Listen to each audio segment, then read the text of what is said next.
యేసు అనగా దేవునికి వాక్యం అంటుంది, తానే తన ప్రజల పాపం నుండి ఆయనే విడిపించును గనక వారిని నడిపించడానికి, విమోచించడానికి, రక్షించడానికి గ్రేస్ ఆఫ్ గాడ్ అనగా కృప కలిగిన ఆ దేవుడే శరీరమై వస్తున్నాడు, శరీరధారిగా వస్తున్నాడు.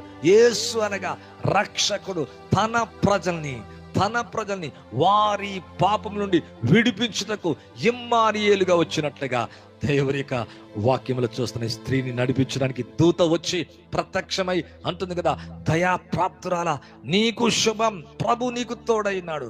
వెంటనే అంటుంది, అయ్యా ఇది ఎలా నాకు జరుగును, ఇది ఎలా జరుగుతుంది?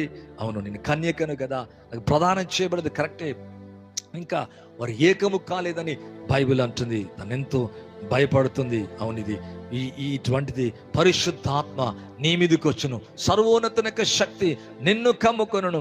అవును, కుమారుడికి అనగా